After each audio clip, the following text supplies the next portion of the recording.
जय श्री कृष्णा मित्रों, आज मैं आप सबको गरुड़ पुराण के 13वां अध्याय हिंदी में बताने जा रहा हूँ। इस अध्याय में अशौच काल का निर्णय, अशौच में निषिद्ध कर्म, सपिंडीकरण श्राद्ध, पिंड मेलन की प्रक्रिया, सयादान, पददान तथा गया श्राद्ध की महिमा के बारे में बताया गया है।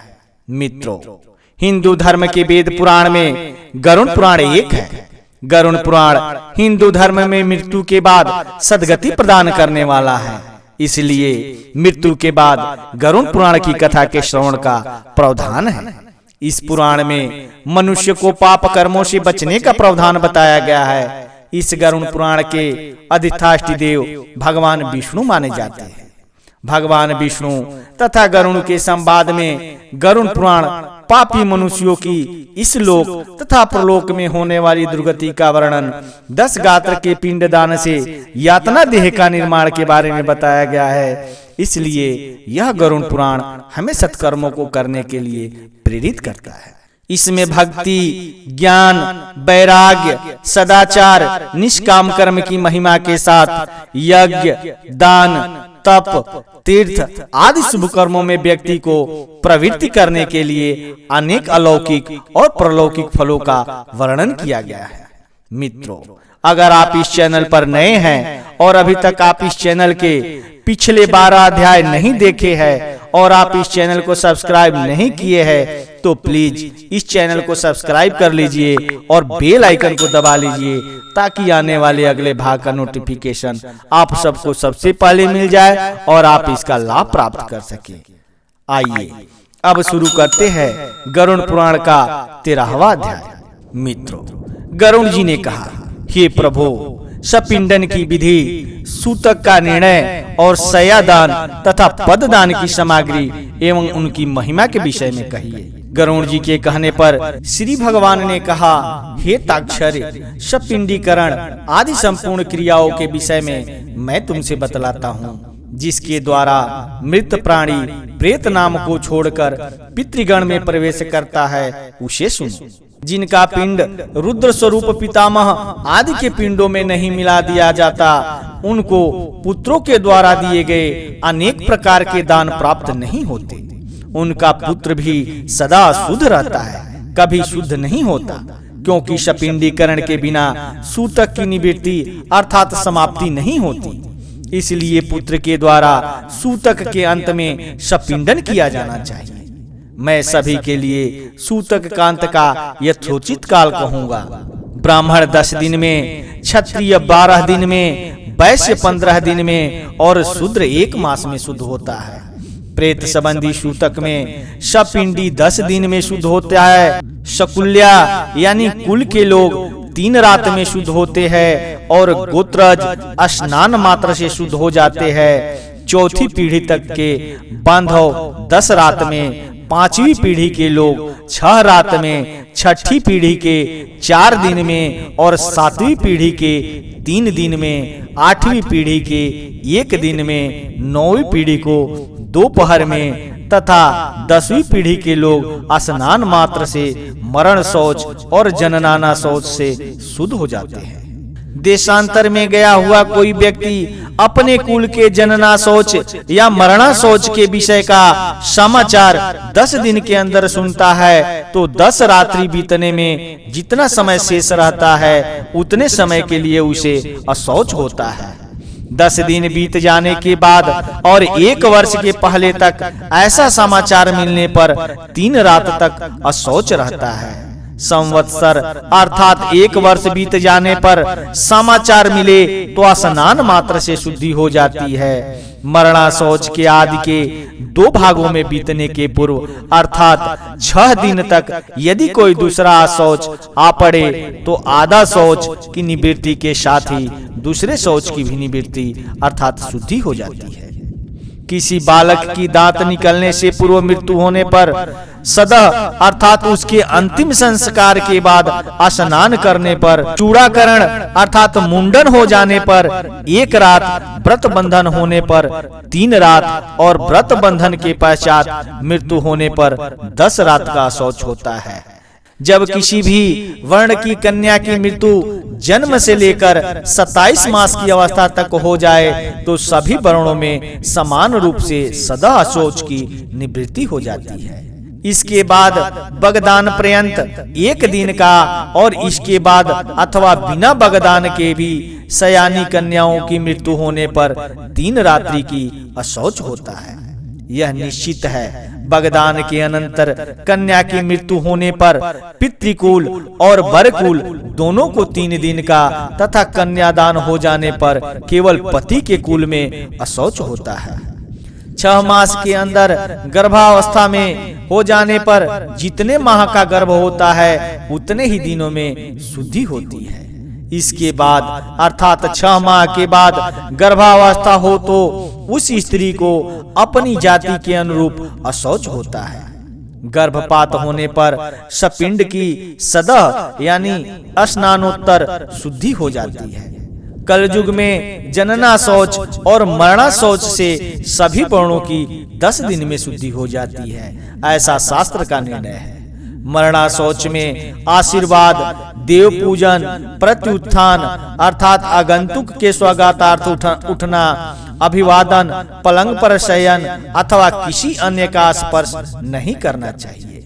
इसी प्रकार मरणा शौच में संध्या, दान, जप, होम, स्वाध्याय, पितृतर्पण, ब्राह्मण भोज तथा व्रत नहीं करना चाहिए। जो व्यक्ति सूतक में नित्य, नैमित्तिक अथवा काम्य कर्म करता है उसके द्वारा पहले किए गए नित्य, नैमित्तिक आदि कर्म विनिष्ट हो जाते हैं। व्रती, मंत्रपूत, अग्निहोत्री ब्राह्मण, ब्रह्मनिष्ठा, यति और राजा इन्हें सूतक नहीं लगता। विवाह उत्सव अथवा यज्ञ में मरणा शौच हो जाने पर उस अशौच की प्रवृत्ति के पूर्व बनाया हुआ अन्न भोजन करने योग्य होता है, ऐसा मनु ने कहा है। सूतक ना जानने के कारण जो व्यक्ति सूतक वाले घर से अनादि कुछ ग्रहण करता है वह दोषी नहीं होता, किंतु याचक को देने वाले दोष का भागी होता है। जो सूतक को छिपाकर ब्राह्मण को अन्न देता है वह दाता तथा सूतक को जानकर भी जो ब्राह्मण सूतक का भोजन करता है वे दोनों भी दोषी होते हैं। इसलिए सूतक से शुद्धि प्राप्त करने के लिए पिता का सपिंडन श्राद्ध करना चाहिए, तभी वह मृतक पितृगणों के साथ पितृलोक में जाता है। तत्वदर्शी मुनियों ने 12वें दिन 3 पक्ष में, 6 मास में अथवा 1 वर्ष पूर्ण होने पर सपिंडीकरण करने के लिए कहते हैं। कलयुग में धार्मिक भगवान के अनित्य होने से, पुरुषों की आयु क्षीण होने से और शरीर की अस्थिरता के कारण 12वें दिन ही सपिंडीकरण कर लेना प्रस्त है। गृहस्थ के मरने पर व्रत बंधन, उत्सव आदि, व्रत, उद्यापन तथा विवाह आदि कृत्य नहीं होते हैं। जब तक पिंडन मेलन नहीं होता अर्थात पितरों में पिंड मिला नहीं दिया जाता या सपिंडीकरण श्राद्ध नहीं हो जाता तब तक उसके यहाँ से भिक्षु भिक्षा भी नहीं ग्रहण करता, अतिथि उसके यहाँ सत्कार नहीं ग्रहण करता और नित्य नैमित्तिक कर्मों का भी लोप रहता है। कर्म का लोप होने से दोष का भागी होना पड़ता है, इसलिए चाहे निर्गुणिक हो या सर्गनिक हो यानी अग्निहोत्री 12वें दिन सपिंडन कर देना चाहिए। सभी तीर्थों में स्नान आदि करने और सभी यज्ञों का अनुष्ठान करने से जो फल प्राप्त होता है वही फल 12वें दिन सपिंडन करने से प्राप्त होता है। अतः स्नान करके मृतावस्था में गोमय से लेपन करके पुत्र को शास्त्रोक्त विधि से सपिंडन श्राद्ध करना चाहिए। पाद, अर्घ्य, आचमनीय आदि से विश्व देवों का पूजन करे और असद गति के पितरों के लिए भूमि में बिकीर देकर हाथ पांव धोकर पुनः आचमन करे। तब वसु, रुद्र और आदित्य स्वरूप पिता, पितामह तथा प्रपितामह को क्रमशः एक अर्थात 3 पिंड प्रदान करे और चौथा पिंड मृतक को प्रदान करे। चंदन, तुलसी पत, धूप, दीप, सुंदर भोजन, तांबूल, सुंदर वस्त्र तथा दक्षिणा आदि से पूजन करें। तदंतर सुवर्ण की शलाका से प्रेत के पिंडों को 3 भागों में विभक्त करके पितामह आदि के पिंडों में पृथक पृथक उसका मेलन करे। अर्थात एक भाग पितामह के पिंड में, दूसरा भाग प्रतिपितामह के पिंड में तथा तीसरा भाग वृद्ध पितामह के पिंड में मिलाएं। हेताक्षर, मेरा मत है कि माता के पिंड का मेलन पितामही आदि के पिंड के साथ और पिता के पिंड का मेलन पितामह आदि के पिंड के साथ करके सपिंडीकरण श्राद्ध संपन्न करना चाहिए। जिसके पिता की मृत्यु हो गई हो और पितामह जीवित हो, उसे प्रपितामह पूर्व पुरुषों को 3 पिंड प्रदान करना चाहिए और वृद्ध पिंड को 3 भागों में विभक्त करके प्रपितामह आदि उन्हीं के साथ मिलन करे। माता की मृत्यु हो जाने पर पितामही जीवित हो तो माता के सपिंडन श्राद्ध में भी वृद्ध सपिंडन की भांति प्रपितामही आदि में मातृपिंड का मिलन कराना चाहिए। अथवा पितृपिंड को मेरे पिंड यानी विष्णु जी के और मातृपिंड को महालक्ष्मी पिंड में मिलाएं। पुत्रहीन स्त्री का सपिंडन आदि श्राद्ध उसके पति को करना चाहिए और उसका सपिंडीकरण उसकी सास आदि के साथ होना चाहिए।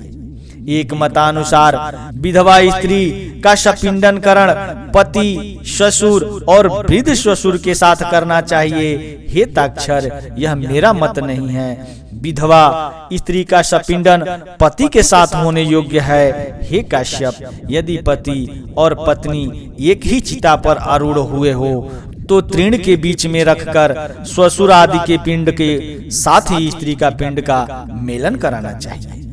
एक चिता पर माता पिता के उद्देश्य से पिंड दान करके स्नान करें, तदंतर अपनी सती माता का पिंड दान करके पुनः स्नान करें। यदि 10 दिन के अंतर्गत किसी सती ने अग्नि प्रवेश किया है तो उसका शय्यादान और सपिंडन आदि कृत उसी दिन करना चाहिए जिस दिन पति का किया जाए। हे गरुण, सपिंडीकरण करने के अनंतर पितरों का तर्पण करे और इस क्रिया में वेद मंत्रों से समन्वित स्वधाकार का उच्चारण करे। इसके पश्चात अतिथि को भोजन कराएं और हंताकार प्रदान करें। ऐसा करने से पितर, मुनिगण, देवता तथा दानव तृप्त होते हैं। भिक्षा 1 ग्रास के बराबर होती है, पुष्कल 4 ग्रास के बराबर होता है और 4 पुष्कलों यानी 16 ग्रास का 1 हंताकार होता है। सपिंडीकरण में ब्राह्मणों के चरणों की पूजा चंदन अक्षत से करनी चाहिए और पितरों की आय तृप्ति के लिए ब्राह्मण को दान देना चाहिए। वर्ष भर जीविका का निर्वाहन करने योग्य घृत, अन्न, सुवर्ण, रजत, सुंदर गौ, अश्व, गज, रथ और भूमि का आचार्य को दान करना चाहिए। इसके बाद स्वास्तिक वाचन पूर्वक मंत्रों से कुमकुम, अक्षत और नैवेद्य आदि के द्वारा ग्रहों, देवी और विनायक की पूजा करनी चाहिए। इसके बाद आचार्य को हाथ में रक्षा सूत्र बांधकर मंत्र से पवित्र अक्षत प्रदान करें। तदंतर विविध प्रकार के सुस्वादु मिष्ठानों से ब्राह्मणों को भोजन कराएं और फिर दक्षिणा सहित अन्न एवं जल युक्त 12 घट प्रदान करें। तदंतर ब्राह्मणी को वर्ण क्रम से अपनी शुद्धि हेतु क्रमशः जल, शस्त्र, कोड़े, फर, डंडे का स्पर्श कराना चाहिए। अर्थात ब्राह्मण जल का, क्षत्रिय शस्त्र का, वैश्य कोड़े का तथा शूद्र डंडे का स्पर्श करे। ऐसा करने से वे शुद्ध हो जाते हैं। इस प्रकार सपिंडन श्राद्ध करके क्रिया करते समय पहने गए वस्त्रों का त्याग कर दें। इसके बाद श्वेत वर्ण के वस्त्र को धारण करके शय्या दान करें। इंद्र सहित सभी देवता शय्या दान की प्रशंसा करते हैं। अतः मृतक के उद्देश्य से उसकी मृत्यु के बाद अथवा जीवन काल में भी शय्या प्रदान करनी चाहिए। शय्या सुदृढ़ काष्ठ की सुंदर एवं विचित्र चित्रों से चित्रित दृढ़ रेशमी सूत्रों से बनी हुई तथा स्वर्ण पात्रों से अलंकृत हो, श्वेत रुई के गद्दे, सुंदर तकिए तथा चादर से युक्त हो तथा पुष्प, गंध आदि द्रव्यों से सुवासित हो, वह सुंदर बंधनों से भली भांति बंधी हुई हो और पर्याप्त विशाल हो तथा सुख प्रदान करने वाली हो। ऐसी शय्या को बनाकर आसक्त रण युक्त यानी कूश या दरी या चादर युक्त भूमि पर रखें। उस शैया के चारों ओर छाता, चांदी का दीपालय, चंवर, आसन और पात्र, झारी या कलश, गड़ुआ, दर्पण, 5 रंगों वाला चंदवा तथा शयनोपयोगी और सभी सामग्रियों को यथास्थान स्थापित करे। उस शैया के ऊपर सभी प्रकार के आभूषण, आयुध तथा वस्त्र से युक्त स्वर्ण की श्री लक्ष्मी नारायण की मूर्ति स्थापित करे। सौभाग्यवती स्त्री के लिए दी जाने वाली शैया के साथ पूर्वोक्त वस्तुओं के अतिरिक्त काजल, महावर, कुमकुम, स्त्रियोचित वस्त्र, आभूषण तथा सौभाग्य द्रव्य आदि सब कुछ प्रदान करे। तदंतर सपत्नी का ब्राह्मण को गंध पुष्प आदि से अलंकृत करके ब्राह्मणी को कर्णाभरण, अंगूठी और सोने का कंठ सूत्र से विभूषित करे। उसके बाद ब्राह्मण को साफा, दुपट्टा और कुर्ता पहनाकर श्री लक्ष्मी नारायण मूर्ति के आगे सुख शैया पर बिठाए। कुमकुम और पुष्पमाला आदि से श्री लक्ष्मी नारायण की भली भांति पूजा करें। तदंतर लोकपाल, नवग्रह देवी और विनायक की पूजा करें। उत्तराभिमुख होकर अंजलि में पुष्प लेकर ब्राह्मण के सामने स्थित होकर इस मंत्र का उच्चारण करें। हे कृष्ण, जैसे क्षीर सागर में आपकी शैया है, वैसे ही जन्म जन्मांतर में भी मेरे शैया सुनी ना हो। इस प्रकार प्रार्थना करके विप्र और श्री लक्ष्मी नारायण को पुष्पांजलि चढ़ाकर संकल्प पूर्वक उपसर्ग यानी सभी सामग्रियों के साथ व्रतोपदेशक ब्रह्मवादी गुरु को शैया का दान दे और कहे, हे ब्राह्मण, इस शैया को ग्रहण करो। इसके बाद शैया पर स्थित ब्राह्मण को लक्ष्मी और नारायण की प्रतिमा को हिलाएं। तदंतर प्रदक्षिणा और प्रणाम करके उन्हें विसर्जित करें। यदि पर्याप्त धन संपत्ति हो तो शैया में सुख पूर्वक शयन करने के लिए सभी प्रकार के उपकरणों से युक्त अत्यंत सुंदर गृह दान भी करे। जो जीवित अवस्था में अपने हाथ से शैया दान करता है, वह जीते हुए ही पर्व काल में वृषोत्सर्ग भी करे। एक शैया एक ही ब्राह्मण को देनी चाहिए, बहुत ब्राह्मणों को एक शैया कदापि नहीं देनी चाहिए। यदि वह शैया विभक्त अथवा विक्रय करने के लिए दी जाती है तो वह दाता के अधः पतन का कारण बनती है। सत्य पात्र को शैया दान करने से वांछित फल की प्राप्ति होती है और पिता तथा दान देने वाला पुत्र दोनों इस लोक और परलोक में मुदित होते हैं।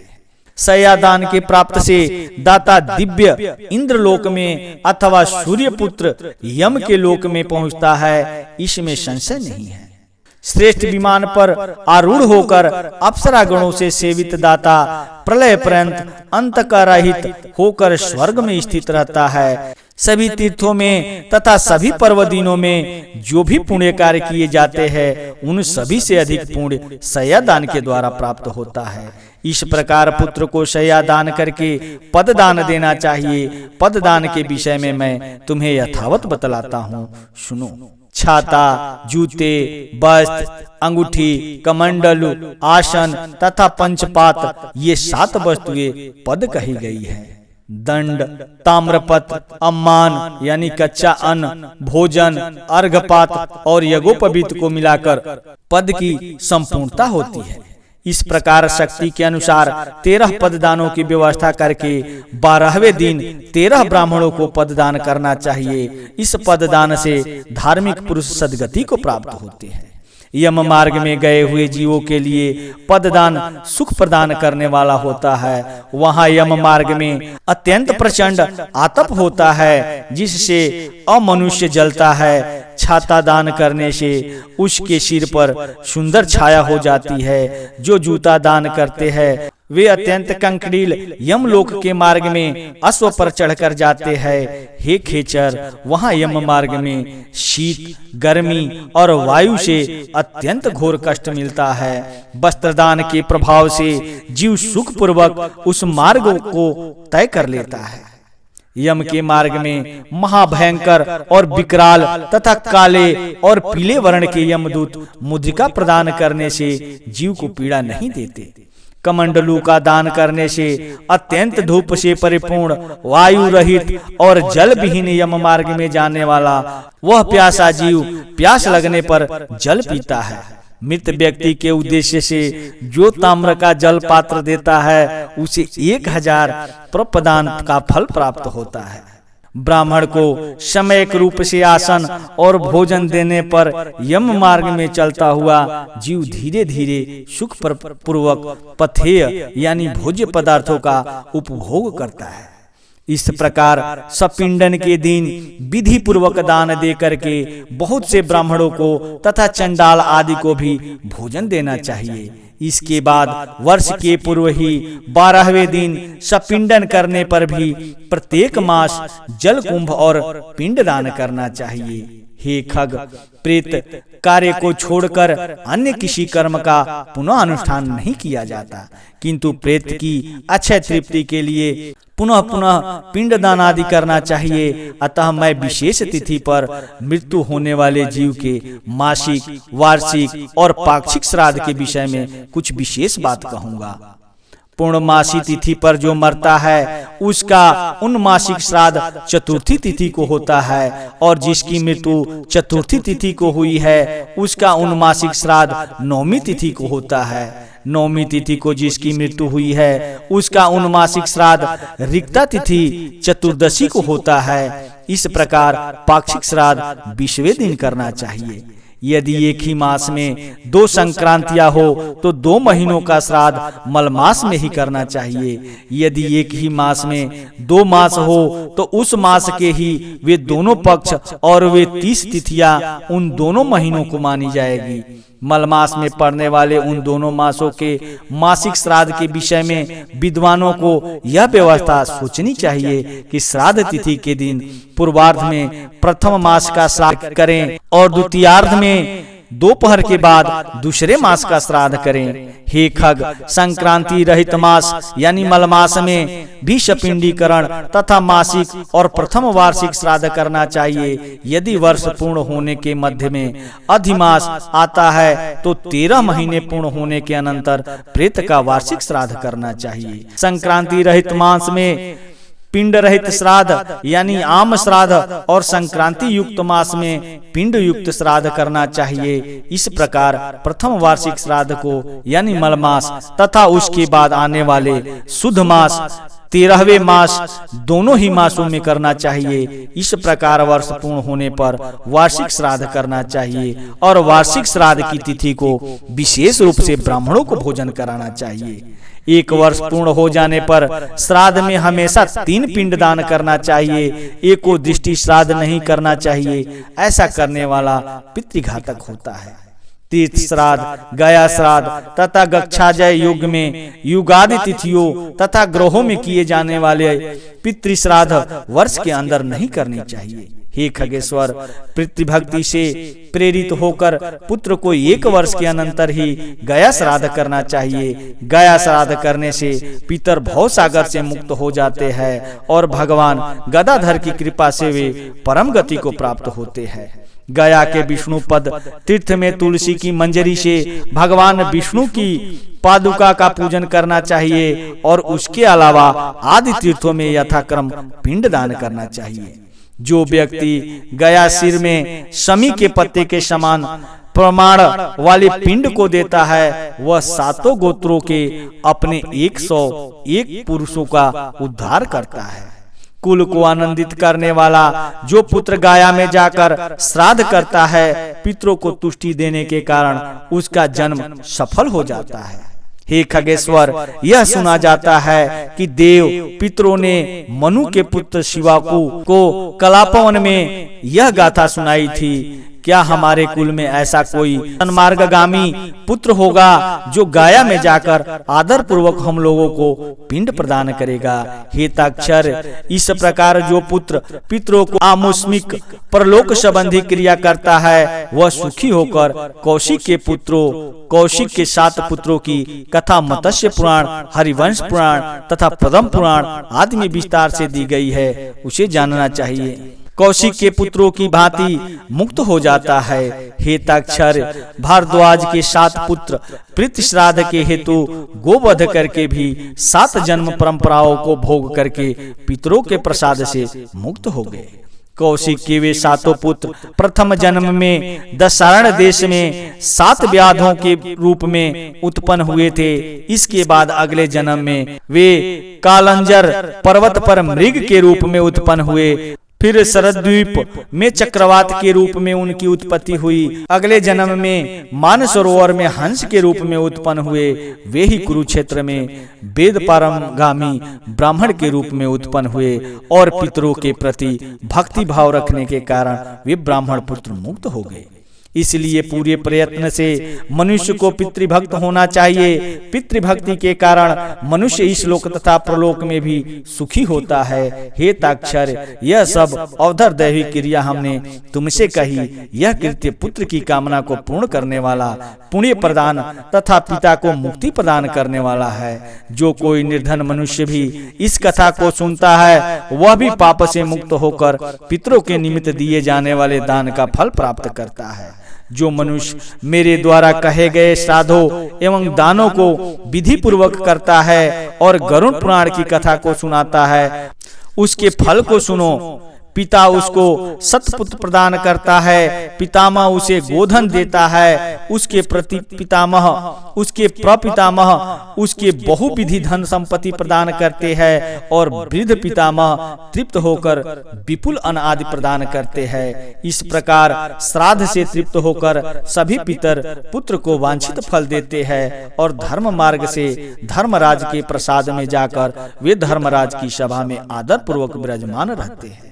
सूत जी ने कहा, इस प्रकार विष्णु जी से अवधर दैविक श्राद्ध दान आदि विषय महात्म्य सुनकर गरुण जी को अपार हर्ष हुआ। इस प्रकार गरुड़ पुराण के अंतर्गत सारो द्वार में सपिंडनादि सर्वकर्म निरूपण नामक 13वां अध्याय पूरा हुआ।